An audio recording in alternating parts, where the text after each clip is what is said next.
As in 2016, a core focus of our index is our assessment of state policies. While we have updated our indicators, we continue to focus on 5 categories of early childhood workforce policies that are essential for transforming early childhood jobs.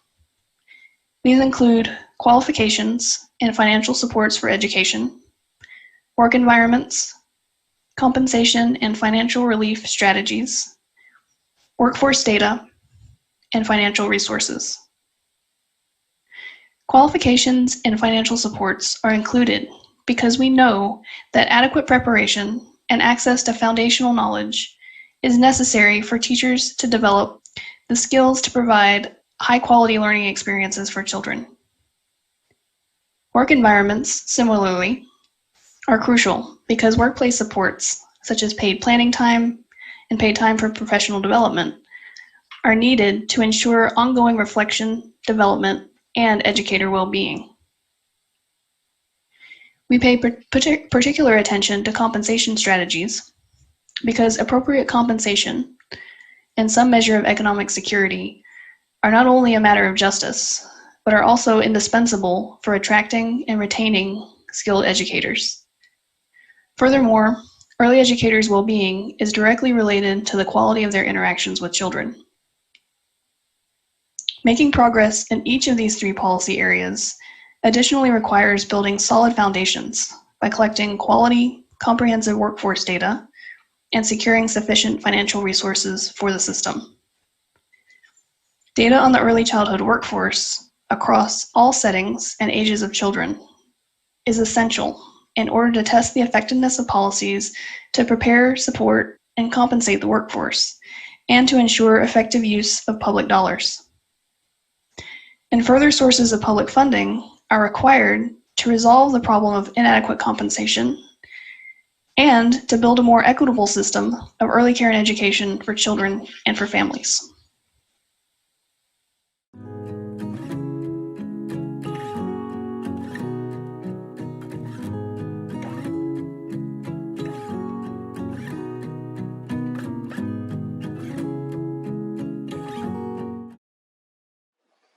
It's important to remember that there is no single ingredient to reform. Our index includes 5 essential elements of early care and education policy to support early educators: qualifications and educational supports, work environment standards, compensation and financial relief, workforce data, and financial resources.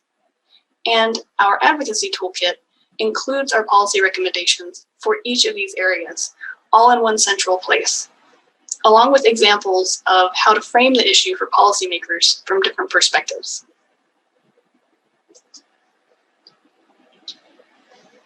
So here's just a quick example from the advocacy toolkit for financial resources specifically. You can see that we have sample language for teacher advocates, for other policy advocates, and language for immediate ongoing response to the COVID-19 pandemic.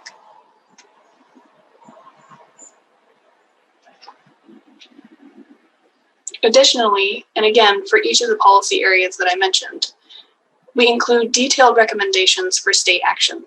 So here you can see for financial resources, this includes steps for identifying the public funding needed at the state level to ensure early care and education access for all children and families, as well as good jobs for educators, creating a plan for phased implementation, and committing to securing dedicated, sustainable funds to realize reforms.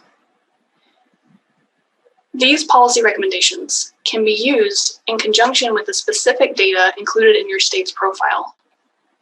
We know that every state is different, so we've provided a foundation to support your advocacy, but you are the experts on your state. So take a look at where your state falls in making progress on compensation, workforce data, financial resources, and other areas on your state profile. And then together with others in your community, decide where you need to focus your efforts, your immediate and your long-term energy. And we hope that you will use our advocacy toolkit as a launching pad for your efforts.